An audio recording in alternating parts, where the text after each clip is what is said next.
Hola a todos y bienvenidos a una nueva entrega de Una puesta al día con la historia. El día de hoy vamos a presentar otro episodio extra que no forma parte de alguna temporada, sino que este episodio se viene a pedido de un viejo amigo del podcast.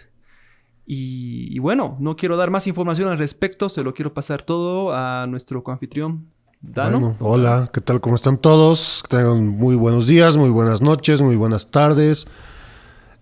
Bueno, sí, justamente ha sido un pedido de uno de nuestros, un querido amigo nuestro, un seguidor nuestro también, que es nuestro amigo Marco Carrasco, un gran amigo de hace varios años de nosotros, y que él nos ha hablado mucho sobre el tema nos ha preguntado mucho sobre el tema de los vicepresidentes, ¿no? Stronguista, tricampeón. Bueno, ¿qué podemos hacer? Ni modo. Y bueno, entonces, el tema de hoy es un ranking de, bueno, sí, sería un ranking, ¿no? Un ranking de los peores vicepresidentes. Los peores vicepresidentes que tuvimos como país. Así que, bueno, creo que comenzamos con la cuenta regresiva, ¿o hay algo que quieres mencionar antes de que nos metamos en el tema? Básicamente una cosa rápida antes de empezar con esto. Claro, ha sido una selección totalmente subjetiva, totalmente hecha. Yo tengo mis razones, yo he diseñado esto y entonces yo voy a tratar también de defender lo que estoy poniendo y por qué los estoy poniendo, dónde los estoy poniendo. Pero es una cosa completamente subjetiva. Realmente la historia puede tener muchas interpretaciones, muchas cosas. En este caso también lo que sería el tema de elegir a lo mejor o a lo peor. Es dependiendo mucho del cristal, cómo se lo vea, cómo se lo asimile, cómo se lo asuma.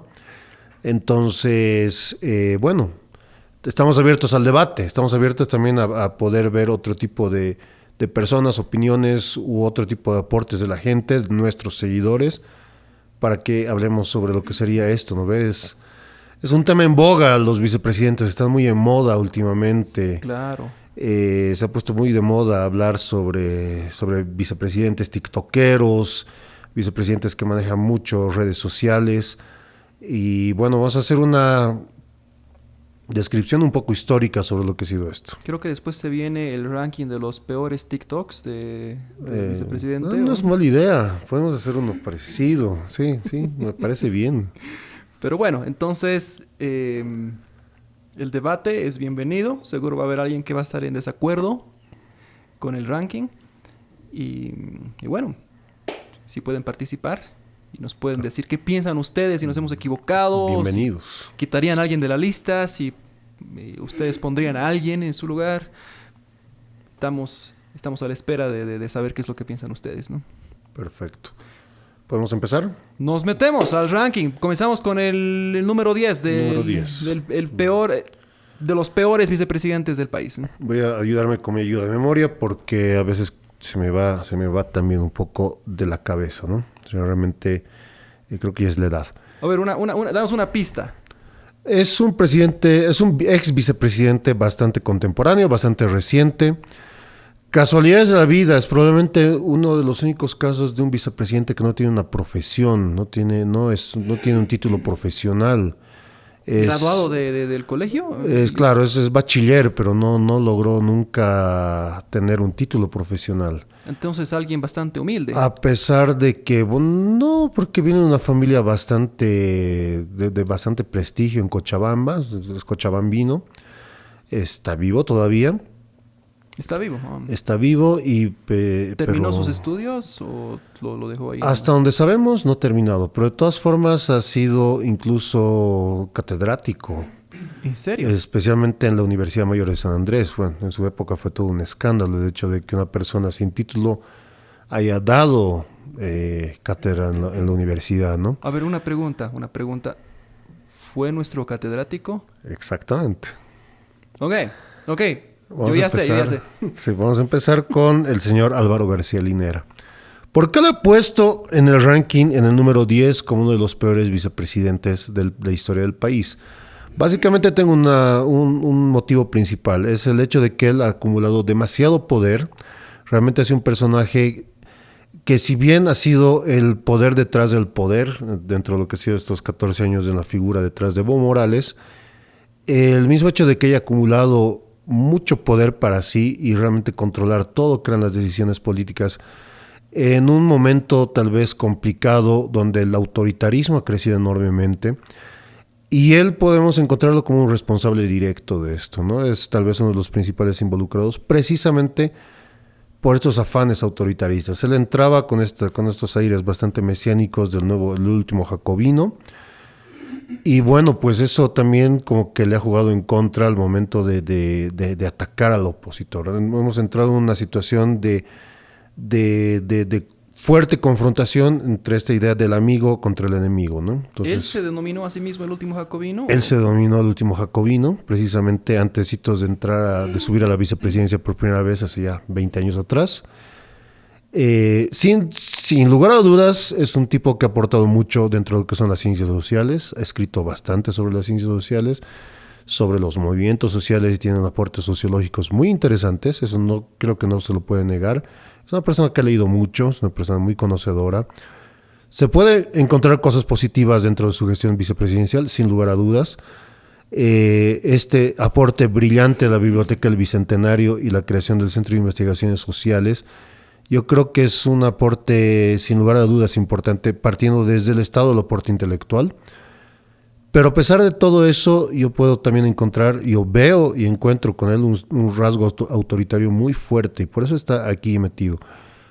Teniendo en cuenta el poder que ha acumulado el movimiento del socialismo durante casi 20 años, y teniendo en cuenta de que él básicamente ha sido el poder detrás del poder, ha sido un ex vicepresidente muy peligroso en ese sentido, que precisamente ha resaltado eso, ¿no ve? Su rasgo principal de enfoque va a ser eso, el autoritarismo en la figura. Entonces, bueno, no sé si podemos aportar algo más sobre García Linera. La verdad es que creo que ya has dicho todo lo que yo pensaba al respecto. Tal vez, bueno, nos hemos olvidado mencionar su pasado como parte de una guerrilla. Es guerrillero, ¿verdad? Su paso por la cárcel, ¿verdad? Exactamente, también. Y bueno, creo que es un personaje que da mucho para hablar, ¿verdad? ¿No? Totalmente, tanto para bien como para mal. Yo creo que es un personaje que todavía tiene presencia, todavía tiene, digamos, algo de poder acumulado en sí. Entonces yo creo que sí es un personaje del que todavía se podría hablar bastante. Tenemos mucho que hablar de García Linera. Dato curioso que nos ha dado ChatGPT, no sé si es cierto, A ver. porque desconfiamos ahora de todo lo que nos dice. Sí, nos ha salido unas cosas medio descabelladas hace rato. Pasar por malos momentos, ¿no? Algunos momentos graciosos, otros incómodos, ¿no? Pero en 2016 dijo que la oposición boliviana era tan débil que ni para enemigos sirve. Frase que se volvió meme instantáneo.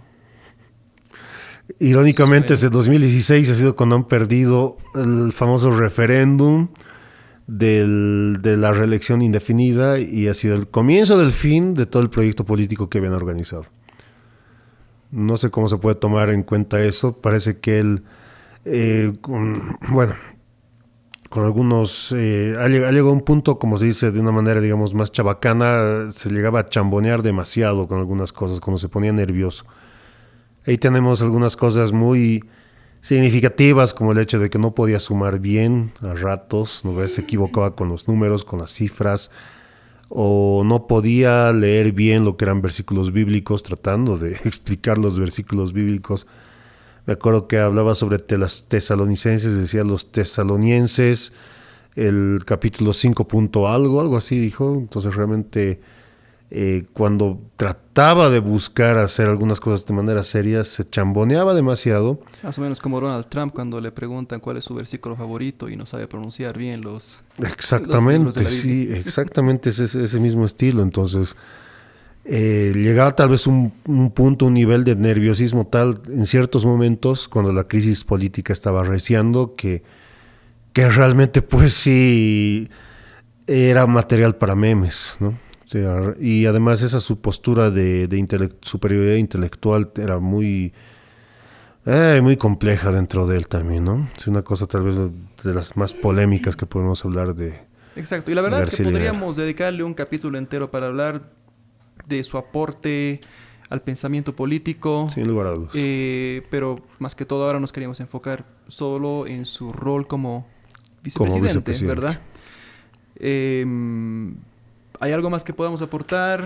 Tal vez, bueno, dentro del rol de vicepresidente he aprovechado demasiado el hecho de las mayorías dentro de lo que era el Parlamento. Lógicamente el vicepresidente es el presidente nato del Congreso, ¿no? O de la Asamblea. Sí. En ese rol él también puede y sabe cómo trabajar con respecto a lo que es el maquinar una serie de medidas, una serie de leyes con respecto a lo que sería la Asamblea Legislativa, el Parlamento, el Congreso, como se quiera llamar, el Poder Legislativo. Entonces ese nexo entre el Ejecutivo y el Legislativo, ¿no? Y básicamente dentro de este rol él ha aprovechado mucho las mayorías para aplastar las minorías, hacer desaparecer cualquier presencia de un posible de posibles 2/3 en algunos momentos.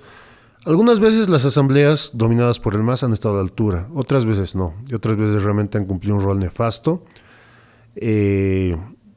precisamente con el Parlamento siendo cómplice de algunas decisiones bastante autoritarias. Eso se podría hablar de él. Ahora también se podría mencionar que él fue el motivo por el que el rol del vicepresidente ahora tiene tantas funciones también, porque antes era una figura... Efectivamente. Poco más simbólica, diríamos, ¿no? Sí. Y ahora los siguientes vicepresidentes que tenemos tienen ahora muchas más funciones. Exacto, tienen mucho más poder. No sabemos, bueno, a ver dónde vamos a llegar con los nuevos vicepresidentes ahora que tienen también todas esas funciones, ¿no? Exactamente. Bueno, vamos a hablar de vicepresidentes posteriores a García Linera también, entonces eso lo estamos dejando para más ratito.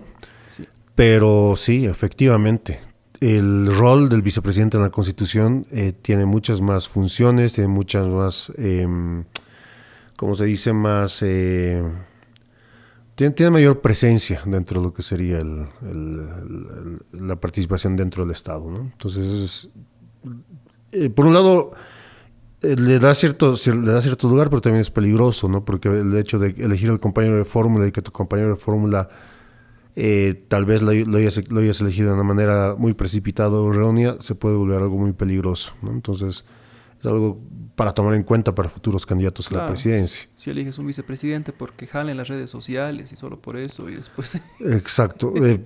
Puede ser un factor peligroso, te puede caer en contra, te puede jugar en contra a la larga, ¿no? Habrá que ver qué va a pasar. Exacto, vamos a ver, ¿no? Sí. Vamos al número siguiente, 9. Número 9, danos alguna pista. Número 9. Una pista interesante es... Cuando ha sido joven ha sido un pionero en el fútbol de La Paz. Jugaba de delantero. Se lució en un club histórico de La Paz llamado el Thunders.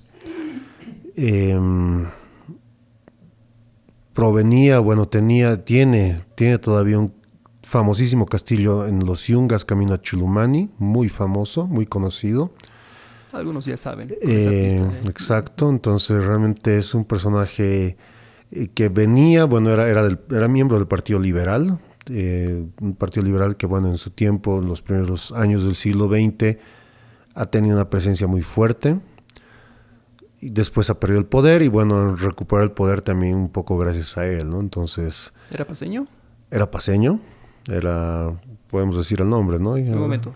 ¿Era buen jugador de fútbol? Dice que era un gran jugador de fútbol. ¿En serio? Exactamente. Dice que era un gran puntero, puntero izquierdo, si no estoy mal. Puntero izquierdo. Porque él estudió, era parte de las élites paceñas de entonces, estudió en Inglaterra, entonces en Inglaterra conoció el fútbol, además de obviamente estudiar una abogacía y especializaciones y demás. Entonces, con todo su bagaje volvió a La Paz y fue uno de los pioneros en la llegada del fútbol paceño a comienzos del siglo XX, ¿no? ¿Podemos decir el nombre? Porque... Empezaremos a decir el nombre. Ok, dale. Es José Luis Tejada Sorzano, ¿no? Incluso tenemos hasta una avenida muy importante y muy relevante aquí en la ciudad de La Paz que lleva su nombre. Pero Tejada Sorzano fue un personaje bastante polémico. Como abogado, bastante bueno, como munícipe, interesante, ha sido un gran parlamentario, miembro del Partido Liberal, si no estoy mal, llegó a ser ministro en las gestiones de Montes y otros expresidentes liberales. Pero bueno, lamentablemente su labor como vicepresidente ha sido considerada nefasta. En un momento complicado como ha sido la guerra del Chaco, él llega siendo el vicepresidente de Daniel Salamanca, un presidente debilitado, pero a pesar de todo respetado por la población, que era además era un presidente que estaba cansado, estaba anciano, estaba viejo, y Tejada Sorzano representaba como una imagen tal vez más vigorosa, más fuerte, más joven.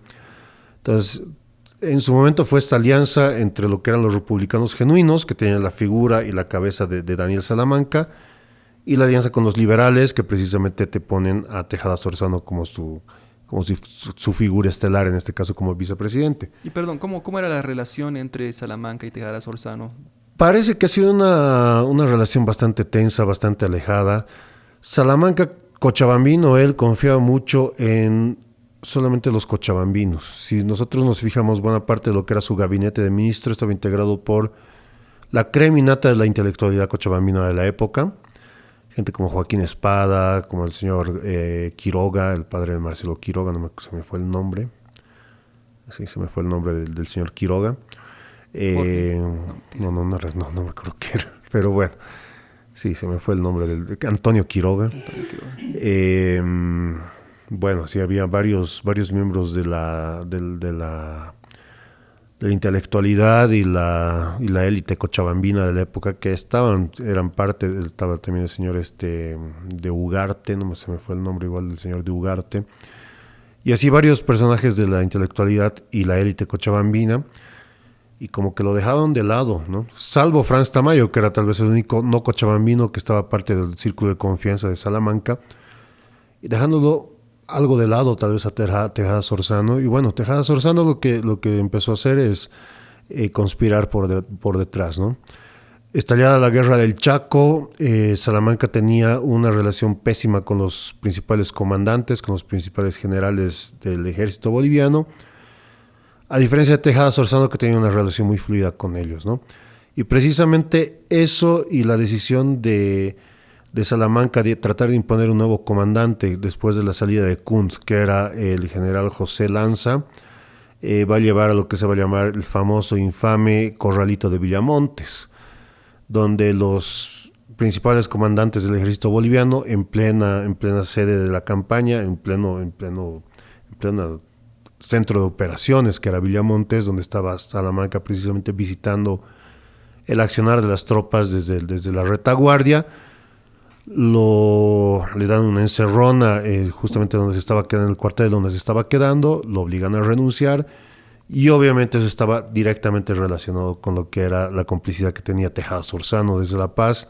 Él tuvo un rol activo en esto. Exactamente, que él inmediatamente asume. Era alguien bastante ambicioso entonces. Exactamente, ¿no? Eso tal vez le jugó después en contra, porque bueno, de él se habla mucho que era un hombre más bien bastante pacífico, bastante democratizante, pero el rato de que ha estado en el poder, ha estado en esa investidura tan alta como era la vicepresidencia, más bien me parece que no ha estado a la altura de todo lo que se esperaba de él y de todo lo que ha sido su trayectoria política. Yo creo que ese ha sido uno de los casos más polémicos que se puede decir, de un personaje que hasta ese momento era totalmente intachable en sus acciones, que realmente ha jugado en complicidad de un grupo de militares radicalizados que han preferido pasarse por encima de la autoridad del presidente, del comandante general de las Fuerzas Armadas en ese momento, en pleno estado de guerra, en plena situación de crisis, porque precisamente Paraguay estaba avanzando y estaba contraatacando de una manera muy efectiva ante un ejército boliviano que estaba completamente desorientado, y personajes que efectivamente podemos decir que eran importantes, como Toro o Bush, juntamente con Peñaranda y otros importantes comandantes y militares de alta graduación de ese momento, han sido cómplices de esta decisión de derrocar a Salamanca y de poner a Tejada Sorzano. Obviamente, lamentablemente para Tejada Sorzano, esta jugada le salió, como se dice, el tiro por la culata, porque al poco tiempo, más bien los militares empoderados, después de que finaliza la guerra, acaban dándole un golpe de estado directamente a él y lo mandan al exilio a Chile, donde acaba muriendo al poco tiempo, ¿no? Peñaranda. Toro. Toro es otro personaje del que podríamos hablar toda una sesión, ¿no? Entonces, es un personaje muy particular, Toro. Y bueno, al final le acaban haciendo lo mismo. Él acaba completamente olvidado, muerto en Chile, en Arica. Bueno, con todo su prestigio por el piso, lamentablemente. Después ha tratado un poco de recuperar un poco su figura, precisamente con cosas como estas, como el castillo que tiene ahí en Yungas, que claro, se ha tratado de abrir un poco también con interés turístico. Bueno, no sé cómo estará ahora la situación con eso, pero bueno, pues era... Supuestamente un castillo con fantasma, ¿verdad? Supuestamente está ahí su fantasma y demás, no sé, bueno, quién sabe cómo será eso. Pero bueno, ese sería el caso de José Luis Tejada Sorzano, nuestro puesto número 9. Dato curioso de ChatGPT sobre Tejada Sorzano es que se decía que era tan formal y tan caballeroso que incluso en medio de una crisis podía hacer una inclinación elegante mientras lo estaban derrocando. Bueno, pues la verdad no te podría decir nada con respecto a Ok, sin comentarios. a su etiqueta. Exacto. Pasamos al siguiente. El siguiente, el número 8. Igual es un personaje que está relacionado con lo que es el regreso a la democracia. Me parece que es un chuquisaqueño del que no se puede hablar nada. Si tal vez hablaríamos de los vicepresidentes menos conocidos, estaría ocupando uno de los primeros lugares. A pesar de que ha sido un militante de un partido rosado durante muchos años, ha sido un personaje tal vez dentro del partido que ha tenido cierto prestigio. Lamentablemente es un personaje olvidado y olvidable. Y precisamente está en este ranking por eso, porque dentro de una situación tan complicada como era la crisis de 1985, y podemos decir ya su nombre tal vez. Sí, creo que no hay más datos. Sí, la verdad sí, es que no se me viene igual ningún otro dato más. Solo dice hablaba varios idiomas, pero... Julio Garrett Ayllón. Julio Garrett Ayllón, sin lugar a dudas, sí, un personaje, un chuquisaqueño muy prestigioso como tal, pero que bueno, pues acabó siendo una persona olvidada en un momento de crisis tan compleja como ha sido de 1985. Realmente en ese momento, dentro de lo que serían los compañeros de fórmula que alguna vez el doctor Paz Estenssoro eligió, tal vez sea uno de los más sorprendentes e inesperados, porque efectivamente sí, él ocupó y estuvo a la altura siendo parlamentario en gestiones previas, justamente en ese proceso tan complicado para volver a la democracia después de la dictadura de Banzer. Pero bueno, su labor como vicepresidente ha sido completamente olvidable. No ha sido parte de estos grupos que han impulsado, por ejemplo, el importantísimo 21060. No ha sido parte de estos equipos. Bueno, también le faltaba, no tenía una formación economista, ¿no? Como justamente estaban estos otros personajes que han ideado todo este proceso de reconversión hacia lo que sería esta economía de mercado liberal después de 1985, gente como Sánchez de Lozada, Juan Cariaga, Jeffrey Sachs, entre muchos otros importantes personajes que estaban ahí, el doctor Morales, que al final Paz Estenssoro acaba apoyándose en ellos, ¿no? ¿Qué sucedía? Julio Garrett Ayllón es de esta segunda generación de menerristas, ¿no? Esta generación que no han sido los fundadores, no son los dirigentes históricos legendarios. Es de esta segunda generación que prácticamente entra después de la revolución, entran bastante jóvenes a trabajar en el Estado. Y él desde posiciones bajas de liderazgos juveniles va escalando de a poco en poco dentro de lo que es el partido. Su trayectoria dentro del partido, sin lugar a dudas, se la puede decir como algo bastante importante.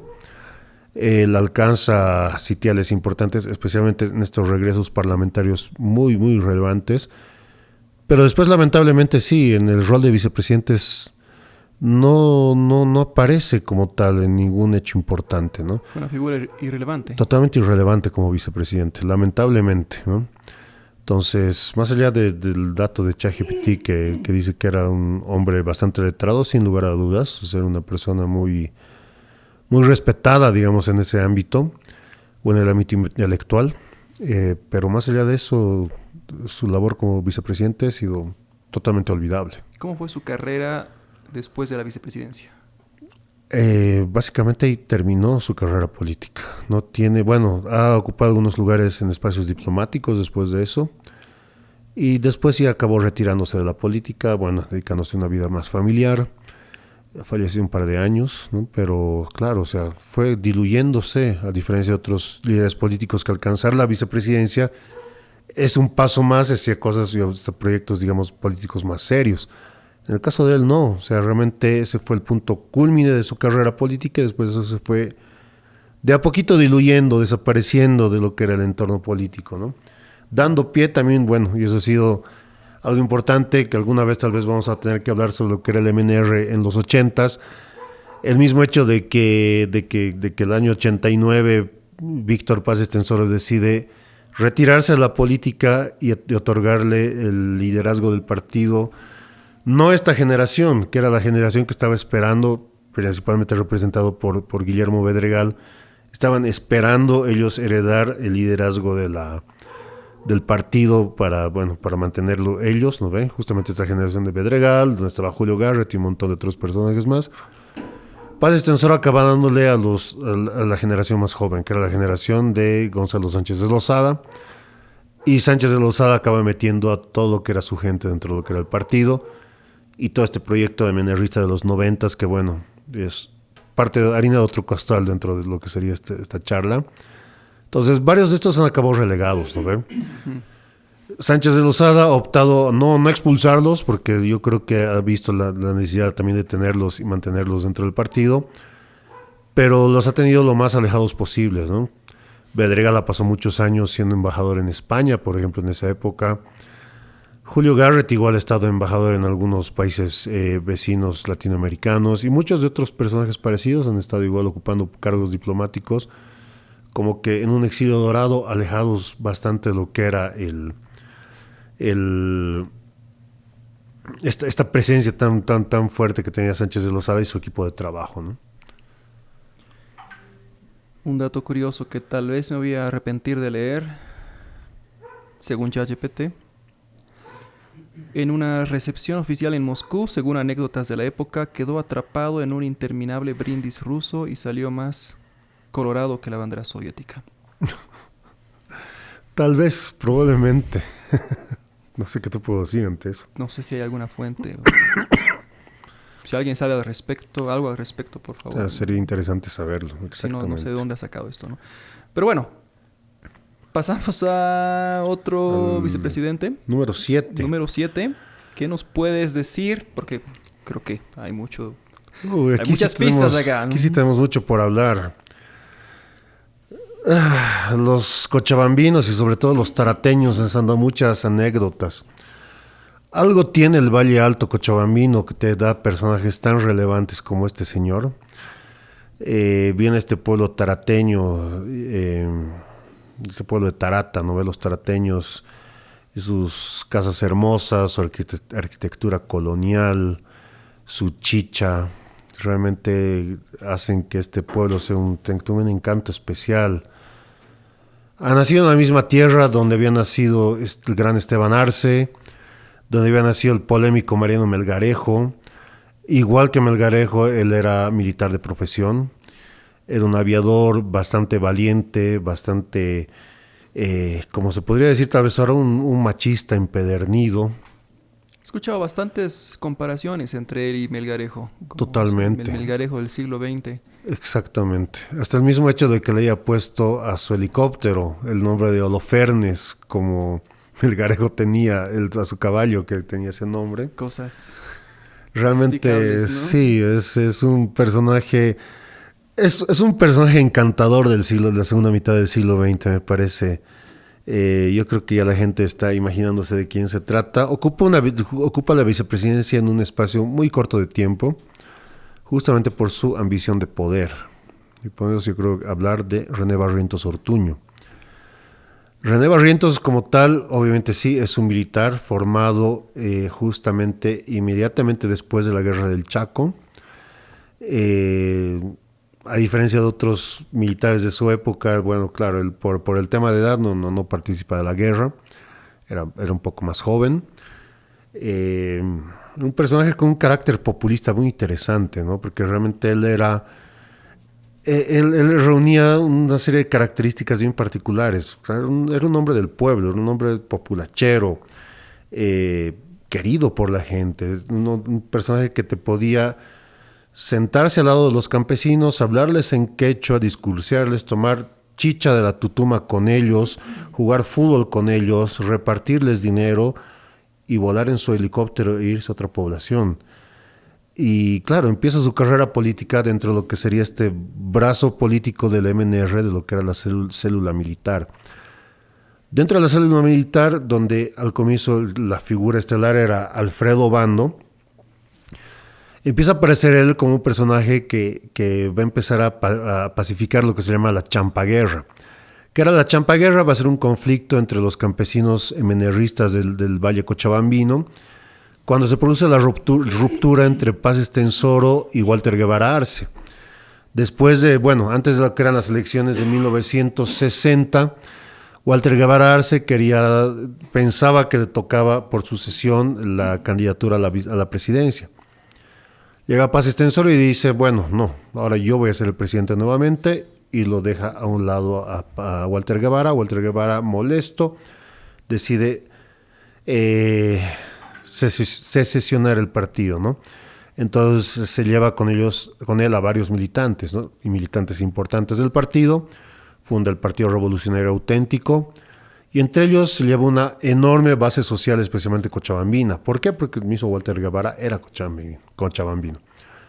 Entonces, eso generó problemas muy serios en algunas comunidades del Valle Cochabambino, donde precisamente los seguidores de Paz Estenssoro se empezaron a enfrentar contra los seguidores de Walter Guevara, en una serie de conflictos, guerras internas y peleas que generaron mucha muerte durante toda la década de principios del 60, y que precisamente quien llega a apaciguar los problemas y acaba siendo como que el héroe que logra como que mediar entre todos estos conflictos es precisamente René Barrientos. Ahí empieza a aparecer su figura, ¿no? Precisamente dentro de lo que era esta figura de que ha sido el pacificador, el que ha apaciguado las situaciones y ha podido como que tranquilizar un poco las aguas de las peleas dentro de los campesinos, precisamente por su cercanía que tenía con los campesinos cochabambinos. Empieza a figurar dentro de lo que era el espectro político del MNR en el futuro inmediato, que era 1964.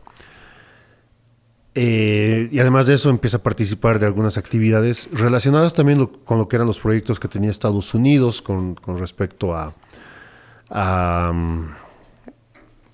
la proyección de los campesinos en el valle, dentro de lo que se llamaba estos trabajos de acción cívica, ¿no? Entonces esto estaba encomendado por las Fuerzas Armadas, y las Fuerzas Armadas lo que se enfocaban era hacer una serie de trabajos de apoyo, ayuda y acción social dentro de lo que eran las áreas rurales. Y dentro de esto, la figura de René Barrientos va creciendo y va tomando más y más y más poder.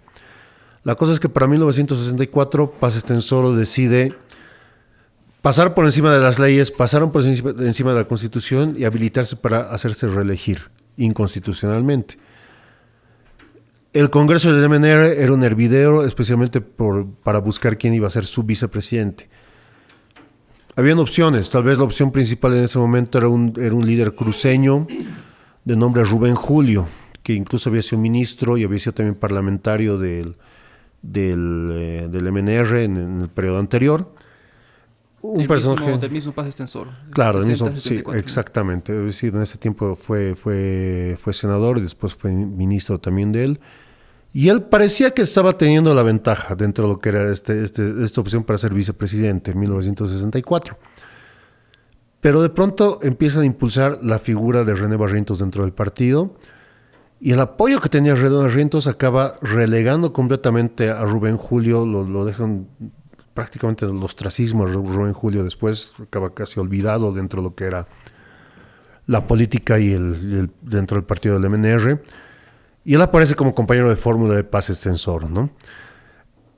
Una dupla que estaba destinada a reventar tarde o temprano, no solamente por el tema de de lo ilegítimo que era el gobierno de Paz Estenssoro, sino también porque Barrientos ya tenía un proyecto serio de cómo poder tomar el poder. Él estaba desesperado por tomar el poder.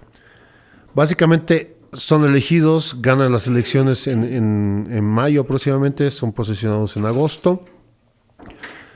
Y entre agosto y noviembre, o sea, esos meses que van a durar entre agosto y noviembre, prácticamente, ¿qué es lo que van a hacer? Barrientos jamás va a llegar a La Paz, prácticamente se parapeta en el valle y está como que organizando a los sectores para precisamente hacer el golpe de Estado. De entrada ya lo estaba planificando todo. De entrada ya lo tenía todo planificado. Incluso tiene... Perdón, ¿qué ibas a decir? Incluso tiene un atentado bastante interesante. Supuestamente le dispararon, justamente el disparo de la bala le llegó al pecho y justo le dio a lo que era una insignia con alas, que era porque él era aviador, y justo le dio ahí y no murió por eso, ¿no? Entonces le dio un carácter mesiánico bien interesante de yo soy invencible, ¿no? Cosas de ese estilo tenía Barrientos. Perdón, te cortó con algo que ibas a decir. Bueno, no, yo solo estaba pensando que estamos hablando de un presidente tarijeño que se apellida Paz con un vicepresidente bastante populista. Casualmente cochabambino, que desde el principio estaba destinado al fracaso, con bastante tensión, ¿no? Exactamente. Paralelismos que podemos encontrar en la historia boliviana, que son demasiados. Barrientos ha sido un pésimo vicepresidente, ha sido un presidente muy interesante. Con muchas veces... De su presidencia podemos hablar un montón. Exacto. ¿Verdad? Muchas veces en su presidencia está a la altura realmente de un gran presidente, muchas veces. Él es el responsable de la Constitución del 67, entre muchas otras cosas. Una Constitución que es la que más larga data hemos tenido. Otras veces ha estado muy por debajo, precisamente por ese su carácter autoritario, ¿no ves? Realmente él ha sido muy autoritario en su trato, era un personaje con un ego enorme, entonces precisamente ese ego y ese personalismo enorme precisamente ha generado también de que tenga muchos problemas internos, ¿no? Y eso también le empezó a jugar en contra.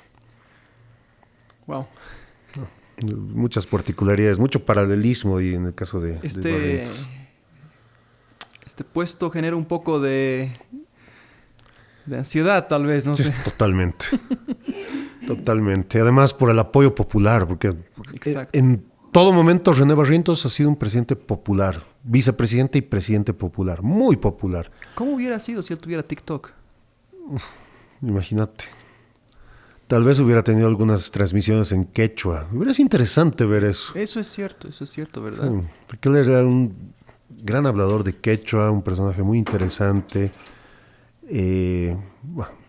Polémico con el tema de las mujeres, a diferencia de otros vicepresidentes que están enfocados mucho en el tema de la familia. Prácticamente el momento que murió, le aparecieron como 2 mujeres simultáneamente. O sea, realmente estaba casado con 2 mujeres, nunca se divorció de la otra para casarse con la siguiente. Entonces, bueno, parece algunos aspectos ya medio novelescos, pero es muy particular eso en Barrientos, ¿no?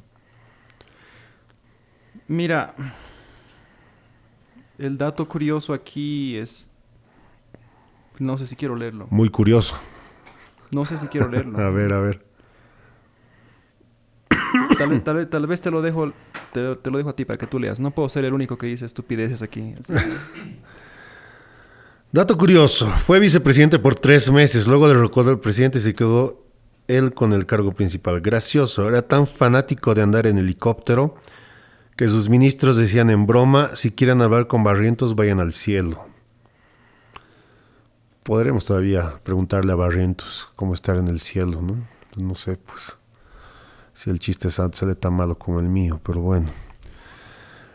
Sí, o sea, al tipo le encantaba estar volando en el Holofernes volador de ese helicóptero que tanto quería. Se decía, si quieren hablar con Barrientos, vayan al cielo. Bueno, no sé, no había escuchado. No había escuchado jamás yo tampoco eso, pero mira, que es un dato interesante de René Barrientos. Por un momento pensé que era el otro dato que nos dio ChatGPT hace unos minutos, que sí era bastante... Ese era muy, muy, muy extraño. Sí. Bueno. Vamos con el siguiente. Pasamos al número 6. Bueno, el número 6 es otro personaje salido del MNR. Es un cruceño. Entonces vamos ahora con el primer cruceño de la lista. Muchas veces los cruceños han estado un poco olvidados de la primera magistratura. O sea, realmente hemos tenido presidentes 3, pero vicepresidentes hemos tenido 2 bastante interesantes, ¿no? Ahora vamos a hablar de uno de ellos. El otro vicepresidente cruceño era Rafael Peña y no vamos a hablar mucho de él. Pero vamos a hablar de este personaje que representaba también a los sectores populares del MNR.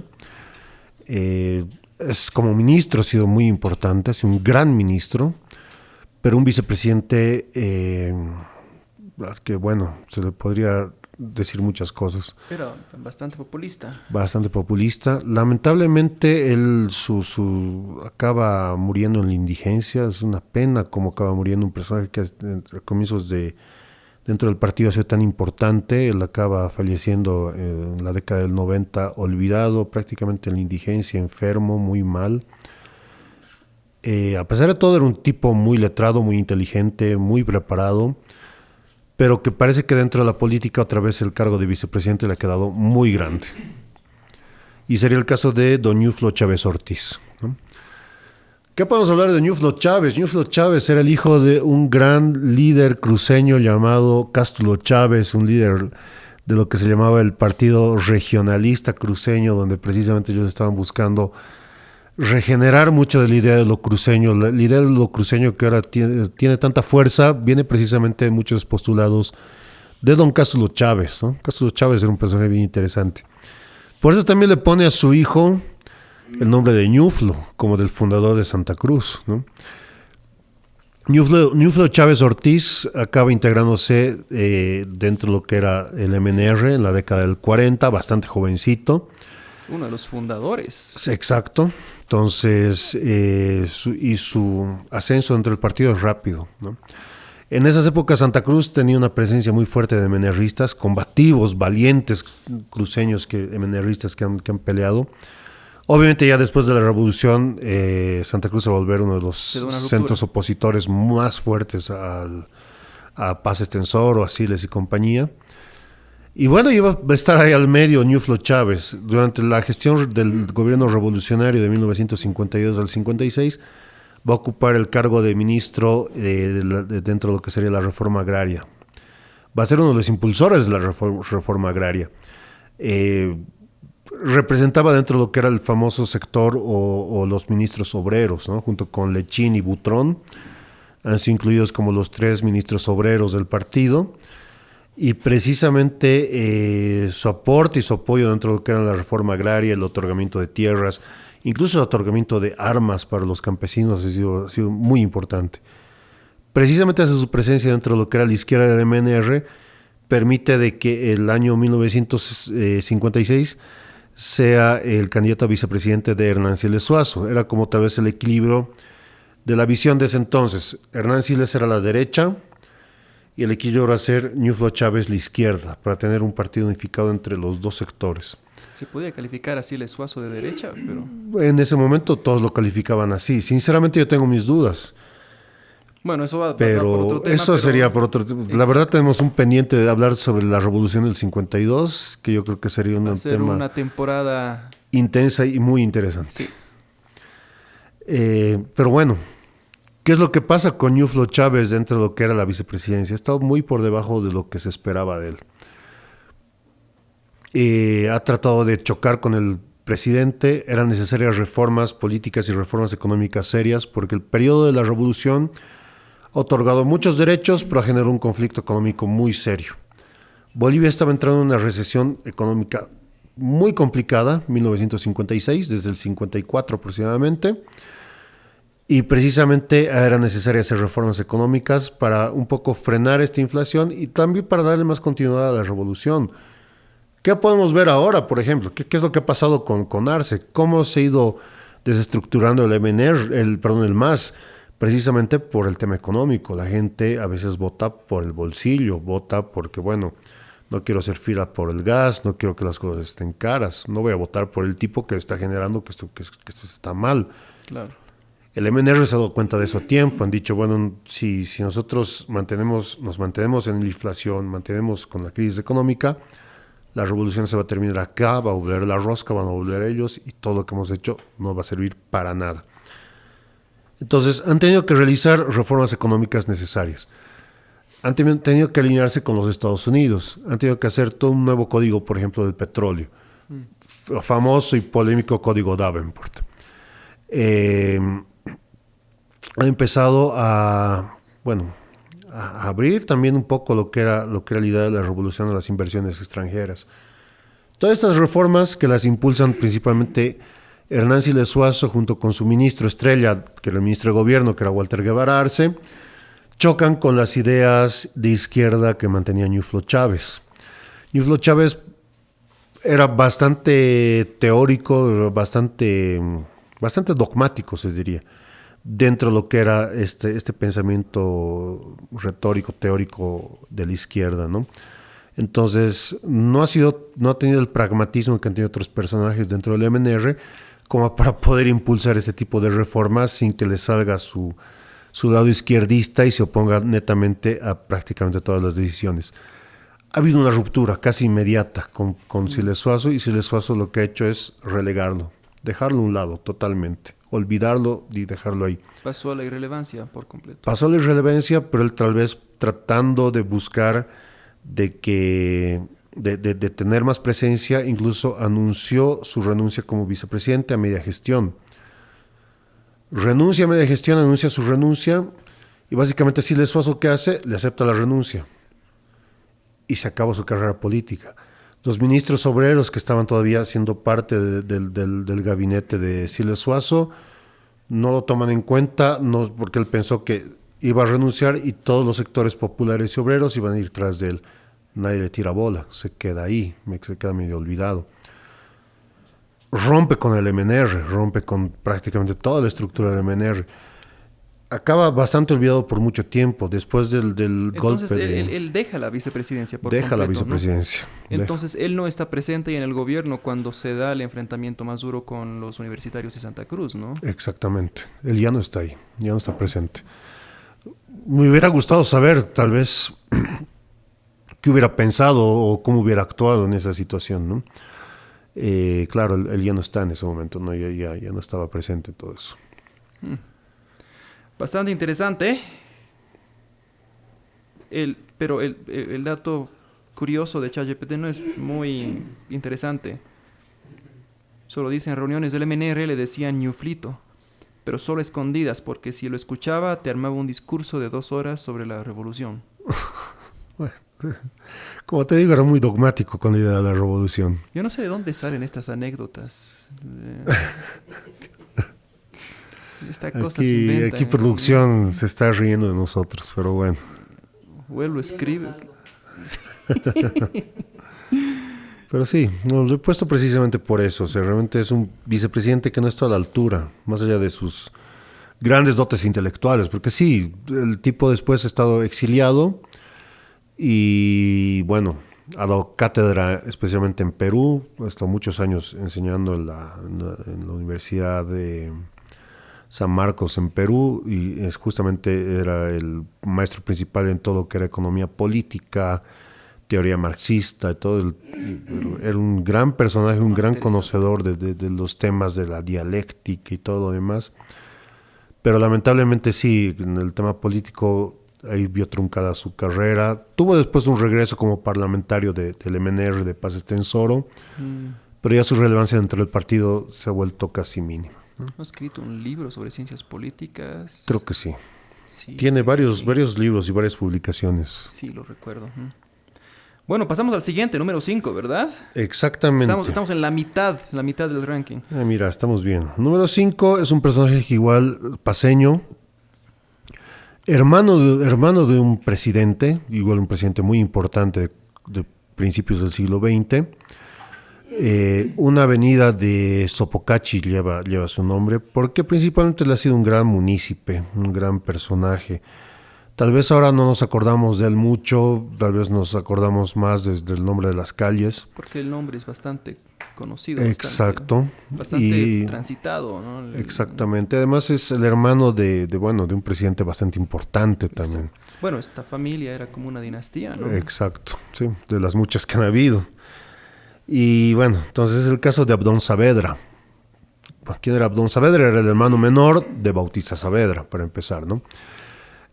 Bautista Saavedra va a ser un personaje bien relevante, primero dentro de lo que era el Partido Liberal, luego él va a fundar, va a ser uno de los fundadores del Partido Republicano, va a participar y va a ser parte del golpe de Estado que se les va a dar en 1920 al Partido Liberal. Y bueno, con todo un montón de gente van a formar este Partido Republicano, ¿no? Entonces, dentro de este grupo estaba Abdón Saavedra. Abdón Saavedra se conoció primero como munícipe importante, llegó a ser alcalde, llegó a ser concejal de la ciudad de La Paz. Era un paceño bastante querido, un abogado con mucho prestigio. Pero bueno, ¿por qué lo he puesto acá? Abdón Saavedra ha sido vicepresidente de Hernando Siles. ¿Qué es lo que pasaba? Después de que, bueno, para entrar en contexto, Bautista Saavedra fue un gobernante bastante autoritario. Realmente él tuvo rasgos autoritarios muy fuertes, censura a la prensa, gobernó con mano de hierro todo el tiempo que ha estado de presidente, de esos 5 años que gobernó. Y bueno, pues en su afán por mantener el poder, en su afán por seguir teniendo poder y seguir manteniéndose dentro de lo que sería el poder, él decide poner primero a lo que eran sus futuros sucesores. Básicamente lo que él quería era controlar sus sucesores. El primero de ellos fue el señor Villanueva, pero el señor Villanueva le salió el tiro por la culata y dijo, bueno, en la campaña dijo, bueno, yo voy a gobernar con todos los partidos, ¿no? Incluyendo el Partido Liberal, que era el gran enemigo. Saavedra le inventó una de esas mañuderías leguleyas dentro de la Constitución y lo desplazó y anuló las elecciones. Vuelve a llamar a otra elección, elige un nuevo sucesor, dice, bueno, esto sí lo voy a manejar, se llama Hernando Siles Reyes, un abogado chuquisaqueño, y para garantizar de que sea lo más obediente posible, lo pone a su hermano de vicepresidente, como una forma de tenerlo bien amarrado a Hernando Siles. El curso natural, gana las elecciones como era de esperarse, como era de parte del partido. Hernando Siles sube a la presidencia. Básicamente Bautista Saavedra pensó, este va a ser mi títere, voy a poder gobernar otros 4 años más manejándolo a Hernando Siles a mi gusto y placer. Y qué mejor teniendo esa garantía de un vicepresidente que sea mi propio hermano y al que pueda también controlarlo como yo prefiera. Lo que no esperaba es que el doctor Siles era más inteligente de lo que estaba esperando Bautista Saavedra, que inmediatamente toma el poder, rompe con Saavedra, lo manda al exilio Bautista Saavedra, y como no podía hacer lo mismo con el vicepresidente, básicamente, ¿qué es lo que hace? Lo manda de gira por prácticamente todos los países de Sudamérica, una gira de prácticamente 2 años, donde el pobre hombre se la pasa viajando de un lugar a otro sin poder volver al país, supuestamente para agradecer a los países hermanos sudamericanos que nos habían visitado durante los festejos del centenario. Entonces, con esa estrategia 2 años para eso. Esa estrategia de visitas diplomáticas lo han dejado rondando por todos los países del continente al bueno de Abdón Saavedra, que lo he puesto acá por una razón. Lo he puesto acá precisamente porque, a pesar de que era un tipo tan preparado y una persona tan astuta, prácticamente se ha vuelto un servil de su hermano, ¿no ve? Ha sido el cómplice directo de los afanes autoritarios de su hermano. Después él intenta igual retomar al país, volver al país, retomar su posición como vicepresidente. Siles lo limita mucho, lo deja un poco bastante relegado, se podría decir, y acaba entrando en el ostracismo después de eso, acaba completamente olvidado, totalmente relegado de muchas cosas y bueno, se queda ahí, ¿no? ¿Qué pasa con la caída de Siles? Durante la caída de Siles, ¿hay algún... No hay ningún dato que se conozca de Abdón Saavedra. Abdón Saavedra estaba prácticamente afuera, ¿En serio? al punto de que en realidad cuando Siles está para renunciar, a quien le deja el poder es un consejo de ministros, ¿no? Un consejo de ministros donde estaban varios de sus personajes, varios de su gabinete de confianza, personas de confianza de Siles, ¿no? Desde este famosísimo David Toro, que empieza ahí sus acciones políticos medio turbios. Estaba el general César Banzer, tío del futuro presidente Banzer. Estaban... Ay, se me fueron. ¿Quiénes más estaban ahí? Bueno, sí, varios personajes entre civiles y militares de la época que eran su grupo de confianza de Hernando Siles. Y Abdón Saavedra acaba completamente olvidado. Después de eso no vuelve a tener ningún otro cargo público más. Entonces, precisamente queda en ese limbo. Y ahora, ¿por qué entonces su nombre es tan recordado? Por la presencia de que ha sido un importante municipio para La Paz. Por su papel como alcalde. Con su papel como alcalde, su papel como concejal, todo lo que ha hecho antes de ser vicepresidente, que ha sido un aporte importante dentro de lo que ha sido el crecimiento de La Paz.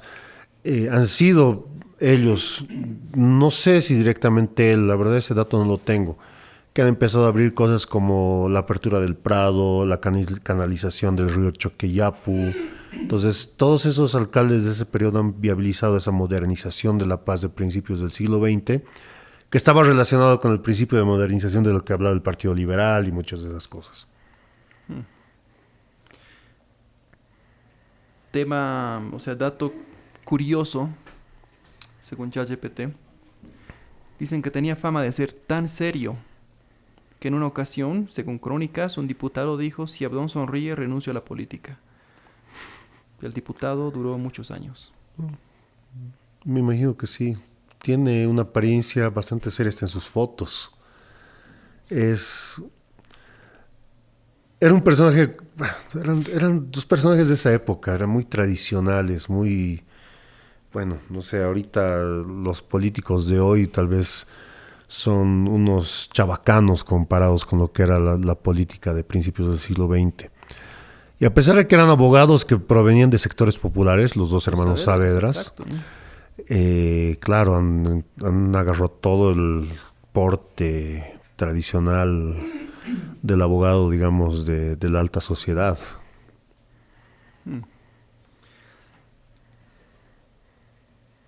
Pasamos al número 4. Número 4, otro paseño.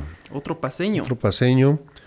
Un hombre bastante conocido. Bastante conocido. Todo el mundo pasa por ahí, pasa por su plaza. Casi nadie sabe de él. Sí, exacto. ¿Qué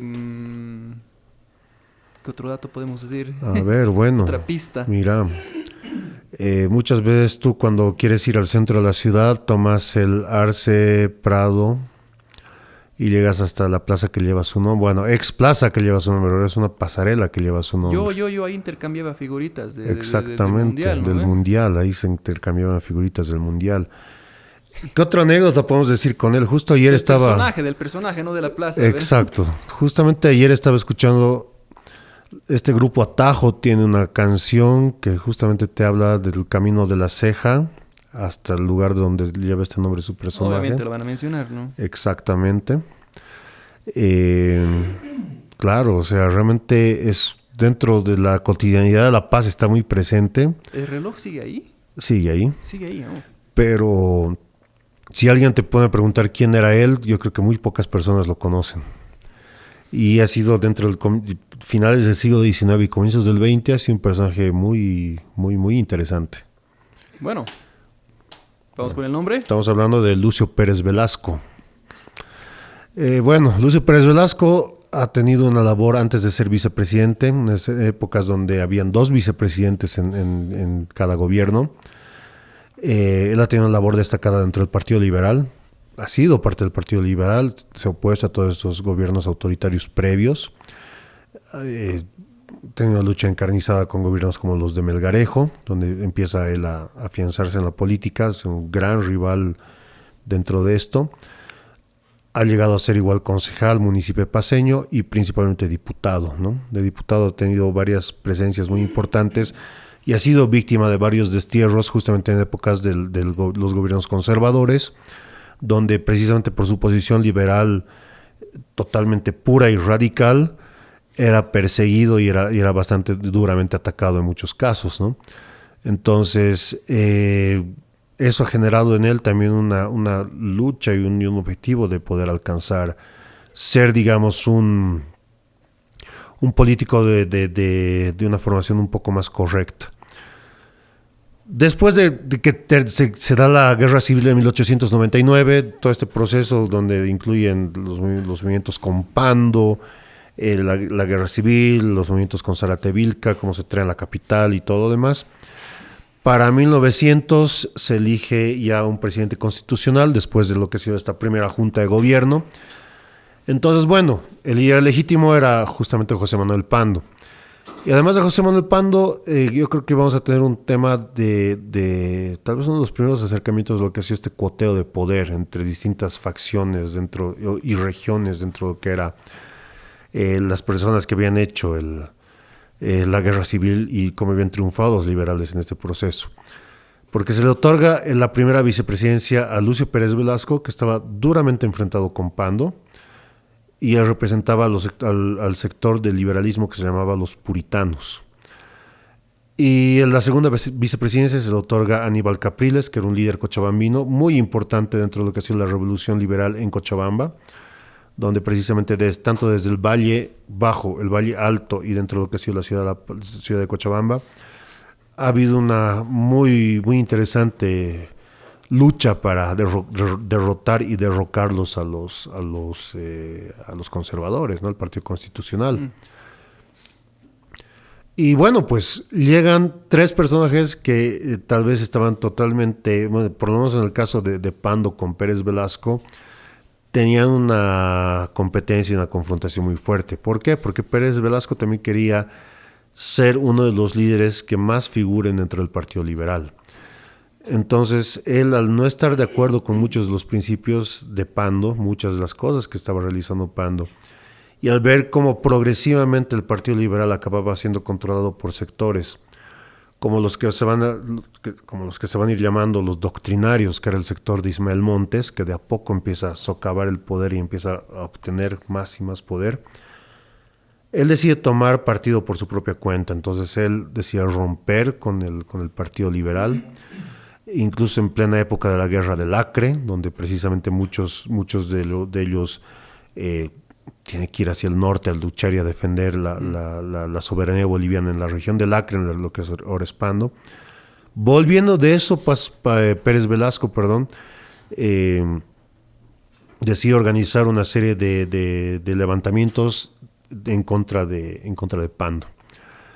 Acaba relacionándose, forma ya, rompe directamente y forma lo que es el Partido Liberal Puritano, o liberalismo puritano, que te hablaba de que ellos tenían principios puros, liberales, a diferencia de Pando o especialmente Montes, que eran, digamos, como que estaban más... más pragmáticos. Exacto, más pragmáticos en mucho sentido. Pero bueno, pues intentan hacer un golpe de Estado bastante complicado, ¿no? Relacionados y aliados con miembros del Partido Conservador. Ahí acaban tomados presos los dos líderes del Partido Conservador de ese entonces, que eran Emeterio Cano y José Paravicini. Se alía con sus enemigos para enfrentarse contra Pando, básicamente. Enarbolando la bandera de la pureza exactamente, liberal. Exactamente. Okay. Acaba intentando hacer un levantamiento en Oruro que fracasa, juntamente con el jefe de la policía de Oruro. Los descubren e inmediatamente, Pérez Velasco es exiliado. Pasa un año y medio más o menos exiliado, acaba saliendo del país. Ya para 1904 se dan las elecciones y él se presenta como rival, justamente ahí hablando sobre lo que era el Partido Puritano. Se empezó a llamar como el Partido Puritano, que se enfrentó contra el Partido Liberal ya con Montes como candidato, ¿no? Pérez Velasco ha salido segundo. Y en ese lapso en el que, él estaba formándose como el futuro líder de la oposición, muere abruptamente. Entonces no da espacio, como que ahí se rompe un poco este sector del puritanismo, desaparece un poco el puritanismo. Muchos de estos futuros, de estos liberales que se quedan ahí medio colgados, que rompieron con el partido, a los pocos años acaban integrando el Partido Republicano, irónicamente con Pando, porque Pando acaba rompiendo después con Montes. Tal vez le podríamos dar un poco de razón ahí a Pérez Velasco por las cosas que decía.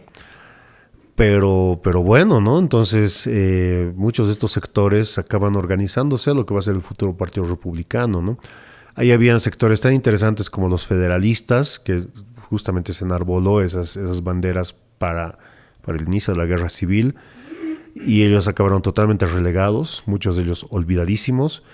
Sectores, digamos, tan interesantes como, bueno, que no ha sido directamente parte, pero igual ahí la presencia del caudillo de Lanza, ahí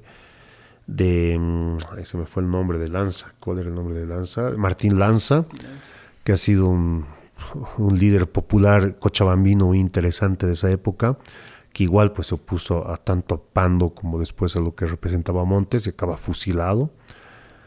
Y bueno, pues todos esos sectores liberales muy interesantes realmente. O sea, el liberalismo ha tenido unas aristas que a veces tal vez nos hemos olvidado de ver, que tienen unas cosas muy interesantes de analizar y estudiar.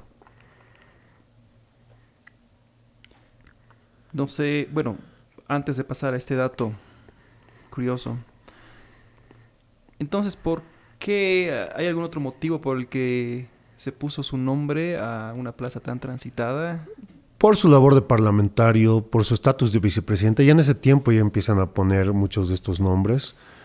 Justamente al poco tiempo de su muerte deciden como que reivindicarlo y le ponen, en plena época liberal, le ponen su nombre. Tal vez otra visión, otra época también de ese tiempo, de que reconocer al enemigo, a pesar de que ha sido tu enemigo, también reconocer lo que ha sido su liderazgo, su presencia, y homenajearlo de alguna manera y darle el nombre, y en ese tiempo también una estatua en conmemoración de él, ¿no? Cosa impensable hoy en día. Exacto, imposible pensar en que pasen las cosas así. Exacto. Bueno, aquí dice que su bigote se volvió tan icónico que en caricaturas de la época era representado solo como un bigote con piernas. Nunca he visto una caricatura de él, la verdad, me llamaría la atención. ¿Verdad? He visto muchos periódicos de la época, pero jamás he visto una caricatura de él. Tal vez deberíamos sacar un capítulo extra confirmando la Exacto, veracidad, ¿no? O sea, no sé, estos datos, ¿no? mira Para que no digan que solo estamos desinformando. Tengo un pendiente, voy a ir a buscar caricaturas de Pérez Velasco. Mira que me ha hecho llamar la atención esto. Bueno, al equipo de producción le preguntamos, ¿podemos proseguir con el siguiente? Sí. Ok. Bueno. Nos quedan 3 más. Ya. Número 3. El número 3. El número 3 es un personaje que va a entrar a la historia porque es el vicepresidente que va a entrar a la mayor edad. Sube a la vicepresidencia a los 77 años. Estamos hablando de principios del siglo XIX, entonces también es el presidente de mayor, bueno, obviamente la nacido en épocas del periodo colonial. Es el vicepresidente que nació en el siglo XVIII, cosas interesantes de la historia. Ha sido un héroe, se lo podría considerar dentro de un héroe dentro de lo que es el proceso de la independencia. Una provincia de La Paz lleva su apellido, la provincia del sur, la parte sur del departamento de La Paz. Bueno, no sé qué más se le podría decir sobre este personaje. Era un personaje un poco desconocido. No hay mucho que decir, la verdad, sí. ¿no? Excepto, bueno, lo que vas a mencionar ahora, ¿no? Claro, sí. Estamos hablando de José Ramón de Loaiza. José Ramón de Loaiza. ¿Alguien alguna vez escuchó de José Ramón de Loaiza? Casualidades de la vida, es el primer vicepresidente de la historia de Bolivia. Aunque parezca así particular. La Constitución bolivariana desaparece, bueno, es suprimida, es reemplazada por una nueva Constitución, después de que se va a Sucre. En la Constitución bolivariana no estaba la figura del vicepresidente, pero en la siguiente Constitución aparece el vicepresidente como parte fundamental de la estructura del poder. Y entonces cuando se produce el golpe de estado de Pedro Blanco Soto, casualidades de la vida, otro héroe de la guerra de independencia, aparece Loaiza como vicepresidente, ¿no? Y es el primer vicepresidente de Bolivia. Bueno, son dos personajes que por un lado son importantes para la independencia.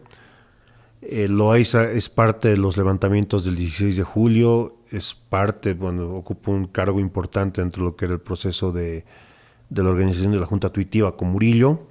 Seguro seguro ha vivido también el cerco a la paz. El cerco a la paz, claro, ¿verdad? Que sí, claro, porque él era de 1750 y tantos, entonces claro, debe ser... Tiene unos 30.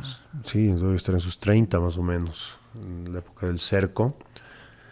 Bueno, de eso sí que no tengo datos, no te podría decir más, pero claro, debió vivir porque era paceño, ¿no? Claro. Luego, ¿qué más? Pasa muchos años fuera del país, exiliado, encarcelado y demás, olvidado. Vuelve para la época de la República.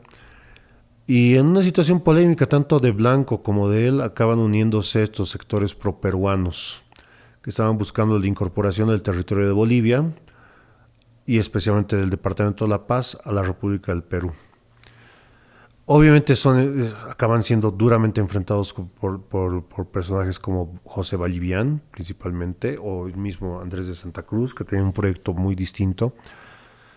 Lamentablemente, estos personajes que han sido tan importantes para la independencia boliviana acaban siendo relacionados con los proyectos de Gamarra, proyectos anexionistas de Gamarra. Entonces, el golpe de Pedro Blanco es un golpe justamente de las personas que estaban al servicio de Gamarra, que al final nos hemos dado cuenta que ha sido un gran enemigo boliviano. Entonces, precisamente, a Loaiza lo he puesto acá porque ha sido cómplice, tal vez, de estar en contra de su mismo país o del futuro país que estábamos en ese momento construyendo. Realmente es un caso muy polémico en este caso. Podríamos decir que obviamente ellos tienen un proyecto y una visión. No conocemos, no hay muchos escritos de Pedro Blanco o de Loaiza justificando sus acciones. Dura muy poco tiempo en el poder. A Pedro Blanco lo matan a los 5 días después de haber tomado el poder. Loaiza está un tiempito más porque ocupa un cargo como que de interino presidente hasta que Blanco se acomoda. Pero después obviamente es derrocado. Pasa sus últimos años un poco olvidado en una hacienda ahí cerca de la ciudad de La Paz, pero bueno, ya sin ninguna importancia política. Es recordado y es reconocido precisamente por su labor en la independencia y también por eso se decide poner el nombre de la provincia Loaiza en su honor, ¿no? Es por él. Exactamente. Pero después su labor como vicepresidente, además de que es corta, es muy polémica, muy criticable, si se quiere. Aquí dice, estuvo solo 6 días en el cargo. Y como dato curioso, que obviamente es mentira, porque no creo que esto sea verdad. A ver. Dice, su mandato fue tan corto que un chiste histórico dice, duró menos que la rifa de un celular en el Alto. ¿Qué te puedo decir antes? ¿Quién en el Alto conoce quién es este tipo y hace un chiste así, no? Sí, ni idea. No sé, la verdad. Si alguna vez alguien escuchó el chiste, duró menos que una rifa en el Alto. No sé. Sí. Chistes de ChatGPT. Oh, algún día va a mejorar el humor de la inteligencia artificial, ¿no? Ojalá que sí. No sé, tal vez. Hasta mientras los comediantes tienen todavía mucho laburo. Exacto. A diferencia de nosotros, del resto de las profesiones que estamos medio fregados, ellos todavía tienen trabajo. Exacto. Bueno, tal vez es mejor que se quede así, ¿verdad? Porque sí. Si no... Pasamos al segundo y tengo que decirles que Dano, desde que entró aquí a este cuarto local, como quieran llamarlo, no paró de hablar mal de él, diciendo, este tipo era una rata. Sí, la verdad. Así que esto también es subjetivo al parecer, ¿verdad? Totalmente subjetivo, bueno, no, es un personaje... Personalmente yo no le tengo mucho cariño a este personaje. Es igual un personaje del siglo XIX, cruceño. Bueno, una provincia de Santa Cruz también lleva su apellido. ¿Qué más le puede decir sobre este personaje? Un dato curioso sobre él es cuántas veces ha sido presidente. Ha ¿verdad? sido 4 veces presidente. 4 veces presidente. Y no es paz extensor. Me pregunto si alguien se dará cuenta quién es. Yo creo No que sé. sí, porque bueno, es... Casualmente las 4 veces ha sido por medio de un golpe de Estado o algún tipo de cuartelazo, ¿no? Entonces realmente Pero ¿cuánto tiempo duraron todas sus presidencias juntas? la más larga duró 2 años. La más larga. El resto han sido momentáneos, de meses, básicamente. Entonces era alguien que insistía, quería seguir volviendo. Exacto, era un ambicioso en el poder, además una persona muy traicionera. Muy traicionera. Bueno, estamos hablando de José Miguel de Velasco. José Miguel de Velasco estaba al servicio de las élites chuquisaqueñas, a pesar de que él era cruceño, formado en estas academias militares del periodo colonial. Está acá porque ha sido elegido vicepresidente en la primera gestión de Andrés de Santa Cruz. Andrés de Santa Cruz tiene un proyecto político muy ambicioso que incluía esta anexión completa del Perú. Este proyecto todavía no lo va a plasmar durante su primera gestión. ¿Por qué? Porque durante su primera gestión va a empezar a hacer todo un proyecto de reformas y modernización del país. La influencia napoleónica en Santa Cruz es impresionante. Teníamos en ese momento no solamente las leyes más modernas, empezamos a establecer códigos legislativos, una organización administrativa muy interesante, un proceso de modernización muy particular para una Bolivia naciente que estaba empezando a dar sus primeros pasos como país independiente. Y surge Santa Cruz como un personaje que precisamente estaba a la altura de eso. Se le puede decir muchas cosas, se le puede criticar muchas cosas a Santa Cruz, sin lugar a dudas, pero no queda duda de que ha sido uno de los presidentes más importantes del país. Su vicepresidente era el señor Velasco. ¿Qué pasaba con Velasco? Casi de inmediato, por su ambición del poder, trataba de precisamente sabotear las decisiones de Santa Cruz. Lo ha traicionado de muchas veces, ha traicionado precisamente justamente durante el proceso de su primer gobierno, hasta muchas veces más bien conspirando en contra de él, tratando de darle más poder a sus opositores, a los enemigos de Santa Cruz, para socapar su poder, ¿no? Quitarle mucho de su poder a Santa Cruz. Socavar, no socapar, socavar su poder.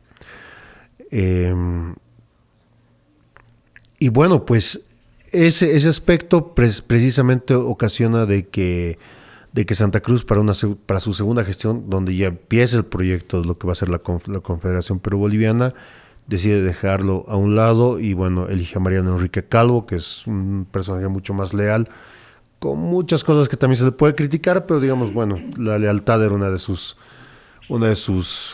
formas más claras también las que ha tenido.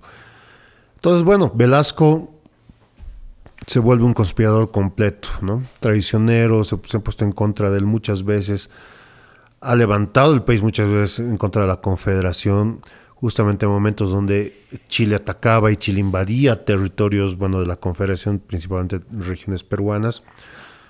Velasco se levantaba en contra de Santa Cruz e intentaba quitar el poder desde Bolivia, ¿no? Desde Chuquisaca principalmente, que es donde tenía más apoyo. Estas actitudes van a mantenerse mucho tiempo, ¿no? Tanto con él como con Vallivian. Una vez está a la altura, que ha sido precisamente con la batalla de Ingavi, donde él estaba en contra de Vallivian, pero al ver la invasión de Gamarra, él decide llevar a sus tropas y ayudar a Vallivian para que precisamente se pueda derrotar a Gamarra. O al menos. Claro, ella estuvo bastante a la altura, la verdad, yo creo que sí.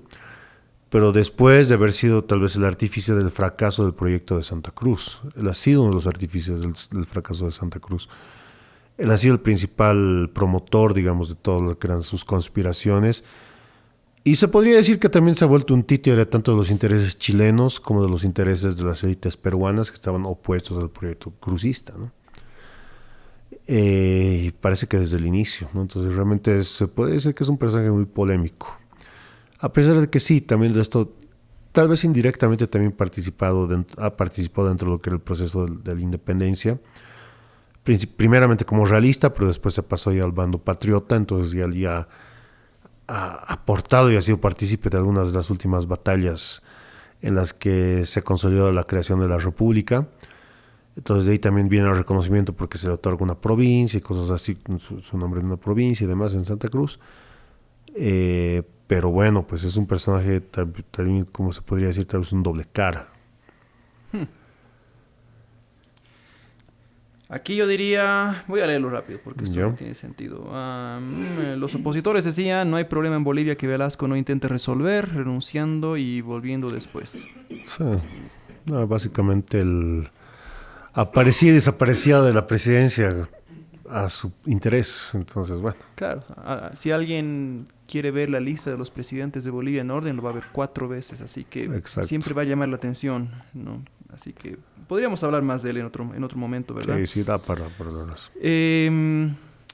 Antes de entrar al número 1, ¿alguna mención honorífica? Tengo una. Se te venga. Tengo a una. ver. Presidente conocido como el rostro asado, como el churrasco, el gallo. Uy. Actualmente ocupa un cargo bien interesante que es el ser el papá del presidente.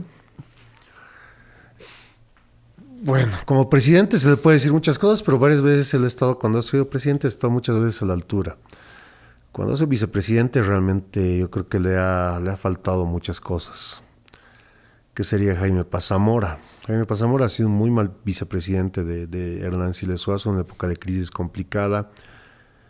Él mira ha estado y no ha estado en el gobierno. Cuando ha estado en el gobierno ha presionado para, por ejemplo, agarrar todo lo que era el gabinete económico. ¿Qué ha pasado cuando han agarrado todo lo que eran los ministros, los ministerios de orden económico? Los han llevado al fracaso, ¿no? Proyectos como la desdolarización, bueno, pues todo el tema de la gestión y manejo económico realmente ha sido un desastre y ha permitido que la inflación se dispare como se ha disparado. Los responsables han sido los miristas. Jaime Paz, pues bueno, como vicepresidente más bien estaba jugando sus cartas para poder saltar a ser el candidato presidenciable, cuando precisamente la misma constitución de ese momento le prohibía hacer eso, porque él estaba con el estatus de vicepresidente. Renuncia a la vicepresidencia un tiempo, luego vuelve a la vicepresidencia y vuelve con todo el partido de vuelta, con todo el MIR de vuelta. Realmente ha estado y no ha estado, ha tenido una figura muy polémica, incluso su responsabilidad ha generado que cuando, bueno, Hernán Siles Suazo es secuestrado en 1984, Jaime Paz se encontraba de viaje y hemos tenido un espacio de un vacío de poder por aproximadamente unas buenas horas, no sé cuánto tiempo, pero unas buenas horas en donde Bolivia estaba prácticamente sin presidente, ¿no? Porque el presidente estaba secuestrado y el vicepresidente estaba en Europa. Entonces, ¿qué hacer? O sea, el gabinete de ministros ha tenido que jugárselas a todas para poder organizar algo, ¿no? Yo creo que sí, nuestra mención honorífica sería a Jaime Paz. Wow. Es verdad, algunos lo colocarían entre el top 10, pero La verdad, sí. no tengo ningún dato curioso, más bien, sobre Paz Zamora, porque esto ya... No sé. Sí, demasiados datos curiosos y sobre toda una clase, toda una sesión podemos hablar Exacto. Pasamos al número 1. A ver, ¿qué se puede decir? A ver, alguna pista que no sea muy obvia. Ya. Como vicepresidente es un gran cantante. Y no es que cante muy bien que digamos, pero hemos visto en la campaña sus dotes de cantante y realmente... ¿En serio? Mira lo que me he perdido. Yo creo que lo hacía mejor que ser vicepresidente.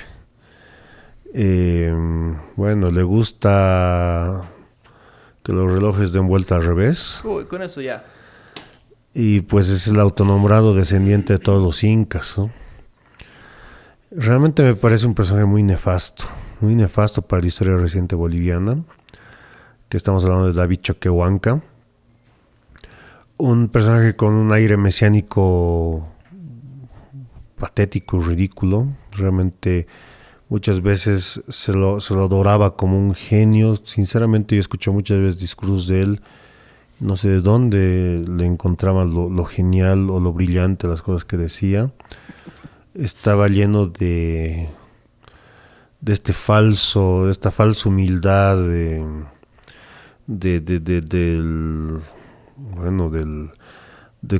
los dichosos saberes ancestrales, ¿no? Que bueno, que sí, incluso muchos indianistas agarrarían y decían, no, pues estamos dentro de una sociedad occidental y ellos están más ubicados dentro de esto para hablar dentro de lo que sería esta idea de el indígena dentro de lo que es la sociedad, dentro de lo que es la realidad, dentro de lo que es el mundo occidental.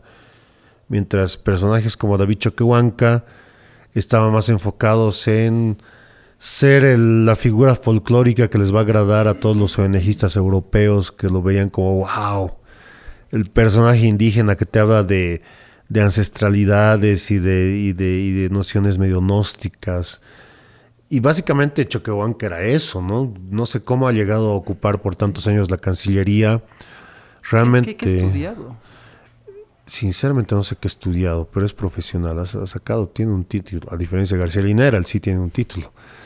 No sé qué ha estudiado, sinceramente, y ahí sí que me has agarrado en curva. Pero sí, él era profesional, es profesional. Pero bueno, pues ha visto tal vez el negocio de ver y de mostrarse ante el mundo como, claro, el indígena sabio, que te habla sobre la tierra, que te pone, que te mete hacia esos idealismos místicos de la tierra y de los saberes y la Pachamama y demás. Y bueno, pues en base a eso ha construido su carrera política. Interesante que un tiempo ha podido incluso ser el gran rival de Evo Morales dentro del partido. Se incluso esperaba un rol más importante de él, ¿verdad? De hecho, se dice que el 2020, cuando estaban eligiendo al candidato para presidente del MAS, gran parte de los miembros del partido lo habían elegido a él como el presidenciable y a Luis Arce como el vicepresidente. Pero ahí la poderosa mano y el poderoso dedo castigador de Evo Morales lo puso en el segundo lugar y a Luis Arce como primero. Se debe arrepentir hasta el día de hoy Evo Morales de haber hecho eso, imagino. Pero bueno. ¿Cómo es la relación ahora entre David Choquehuanca y Evo Morales? Nunca ha sido buena, hasta donde se sabe. Bueno, obviamente al comienzo sí, pero después ya claro, dentro de lo que era esta dinámica del partido y el proceso de la gestión de gobierno, han tenido una ruptura muy fuerte. Precisamente eso también va a llevar a que Choquehuanca renuncie a la Cancillería, de que entren otros personajes igual parecidos en la Cancillería, como el Guanacuni, que más o menos era lo mismo, solo que con un aire más Shaolin. Pero bueno, pues no, entonces la Cancillería se ha manejado con estas nociones místicas, con el misticismo y estas ideas de esta falsa ancestralidad que tanto les encanta a la ONG europea. Entonces, en ese sentido se ha manejado todo este tiempo Choquehuanca, y como vicepresidente ha sido impresionantemente irrelevante. Manteniéndole esta idea de las cuotas, los cuoteos de poder, ha metido a toda su gente a la vicepresidencia. Bueno, tal vez algo que se podría resaltar y se podría reconocer de García Linera es que llevaba y ponía gente bastante preparada en la vicepresidencia. Había gente bastante profesionales de buena talla que estaban desde la gestión en la vicepresidencia. Choquehuanca llega y los saca a todos y mete a un montón de místicos como él, parecidos, que bueno, pues han llevado que la institucionalidad de la vicepresidencia se vaya al tacho, ¿no? Porque realmente en ningún momento está a la altura en el tema de lo que era el proceso de la gestión de los créditos, en el manejo de lo que sería la Asamblea Legislativa. En ningún momento ha estado presente y ha sabido estar a la altura de cómo gestionar políticamente tanto con el oficialismo como con la oposición para poder gobernar de una manera correcta, ¿no? Entonces ha estado ahí, se ha quedado ahí. Y bueno, yo creo que ese sería el motivo principal por el que le estaríamos poniendo acá a Choquehuanca. Se podría hacer también una recopilación de dichos. Dichos y hechos de Choquehuanca, no acabaríamos jamás. El Inca. Por ejemplo, el último dato acá dice que una vez dijo, hemos venido a hermanar, no a gobernar. ¿Es cierto eso? Hermanar y no gobernar. Sí, bueno, cuando llegó a la vicepresidencia, sus primeros días, empezaba a hablar, por ejemplo, decía, no, es como el cóndor que vuela con su ala izquierda y su ala derecha, y si las dos vuelan, se mueven juntas, las dos vuelan, dando a entender que iban a trabajar con todos, digamos, más o menos, ¿no? Dando tal vez una imagen conciliadora que inmediatamente al poco tiempo, con las primeras polémicas del Parlamento, se ha encargado de atacar directamente a la oposición. Entonces, como te digo, trataba de usar esa su falsa sabiduría como para mostrarse más conciliador, cuando en realidad era tan autoritario como ha sido la gestión de Morales García Linera, ¿no? ¿Se sabe qué es de su vida ahora? ¿Qué será de su vida? Bueno, si nos está viendo ahora, por favor que nos escriba, tal vez. Va a ser bueno saber saber si está bien, si está sano y si está bien. Claro. Top número 1 de peores. Sí, un saludo al hermano Choquehuanca. Bueno, no sé, algo que yo veo en común, bueno, no muy regularmente, es esa rivalidad entre vicepresidentes y presidentes. Exactamente. Y Las podríamos hablar ambiciones de poder, un ¿no? montón de casos parecidos. Casos como los de, aquí podemos entrar con Tuto Quiroga, que igual es un vicepresidente que ha luchado mucho con su presidente. Qué sé yo, el mismo Víctor Hugo Cárdenas, Carlos Mesa, no sé, pues personajes muy particulares dentro de la vicepresidencia, que no los estamos incluyendo porque yo personalmente te podría defender muchas de las cosas que han hecho, por lo menos esos 3 personajes que los acabo de mencionar, en donde sí han estado a la altura de ser un vicepresidente como correspondía, y por eso han entrado acá. Y si hubo rivalidades, en cierto modo también se entiende por qué, ¿no? Yo creo. Exacto, sí, totalmente. Pero el hecho de sabotear la propia gestión de gobierno de tu presidente, eso yo creo que es un tema que ya no se puede concebir, ¿no? Casos como los de Barrientos, ¿quién más estamos hablando? De Pérez Velasco, sí, del mismo Velasco, no sé, muchos de ellos que su objetivo va a ser ese, su objetivo va a ser arruinar la gestión de gobierno por la cual ha sido elegido. Entonces eso me parece una cosa totalmente criticable. ¿Qué consejo le darías al nuevo vicepresidente de Bolivia? Bueno,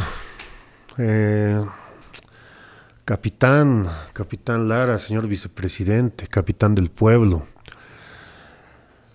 Yo lo único que podría decirle al vicepresidente, bueno, yo no soy nadie para recomendar nada, pero bueno, si alguna vez, ya que le encanta el TikTok, me puede ver en el TikTok, yo le recomendaría que, bueno, pues trate de gestionar bien el tema del trabajo en la asamblea, que no se busque pelear y, bueno, si tiene ambiciones de poder que son muy válidas, espere los 5 años y organícense dentro de 5 años para tomar el poder como corresponde, ¿no? Si realmente esa es la decisión del pueblo. Si el pueblo quiere elegirlo como presidente dentro de 5 años, que lo haga. Ya está muy bien. Y usted esté a la altura de eso, si es de verdad eso lo que usted quiere. Pero en estos 5 años usted ha sido elegido por el mismo pueblo como vicepresidente, y esperemos que esté a la altura de ser el vicepresidente que todo el pueblo esté expectando que sea. Eso. Muy de acuerdo, estoy de acuerdo con eso. ¿Algún dato que quiera aportar el equipo de producción? Creo que están de sueño, yo también. Espero que los televidentes no estén de sueño con No, espero que no. televidentes, no estamos en televisión. Creo que te está saliendo lo Carlos Mesa hablando de los televidentes. Está bien. Ya que no hemos hablado de él en los vicepresidentes, tal vez podemos hablar de un buen top 10 de vicepresidentes. Tal vez pueda entrar ahí. 10. Sí, ahí podemos. ¿Tú crees que entra Carlos Mesa ahí? Tendríamos que analizar. Tal vez entre de 10. A ver, habrá que ver. Podría ser, ¿no? Sí. A ver si así hacemos que nos vean, ¿no? Sí, igual. Saludos, Carlos Mesa, si nos estás viendo en TikTok. No sé, creo que no tiene TikTok, no, Carlos Mesa, pero bueno, igual. Saludos. ¿Tiene Instagram? Bueno, tiene Instagram. Y en Facebook igual tiene. Sube fotitos de la ciudad, creo así, sacados con su celular, no sé. Sí, me apareció en Bueno, Facebook bueno. igual para agregarlo así como amigo. No lo hice, pero me apareció en mis opciones para agregar en Facebook. Entonces sé que tiene Facebook también. Es Una como- vez tuve una interacción bastante curiosa con él en Twitter. Ah, ¿Cómo se ya. llamaba Twitter? Ah, ya, ya. Lo dejamos por otro rato porque Interesante, sí. le saca una risa a cualquiera. Anécdotas de políticos. Podemos hablar toda una tanda de anécdotas que hemos tenido con políticos. Yo también tengo varias Me historias. imagino, No me sabes. imagino. Pero bueno. Ya. Bueno, no sé si podemos aportar algo más antes de despedirnos. Si alguien, si alguno de nuestros seguidores o amigos cercanos del podcast tiene alguna otra recomendación, podemos sacar otro episodio extra para tocar el tema. Sí, totalmente. Y podemos hablar tal vez de algún dato se nos ha ido, alguna cosa se nos ha ido. Entonces, bueno, espero que también ustedes nos aporten con algunos otros datos sobre estos u otros personajes que han ocupado la vicepresidencia del país. Y como dijimos, obviamente va a haber gente que va a estar en desacuerdo con nosotros y la crítica es bienvenida. Es válido, totalmente. Por favor, critíquenos. Háganos saber su voz, su opinión. Lo voy a parar ahí. Bueno, creo que eso es todo. Nos vemos en la siguiente. Muchas gracias por estar acá. Gracias a todos. Síganos, denos like, compártanos. Gracias.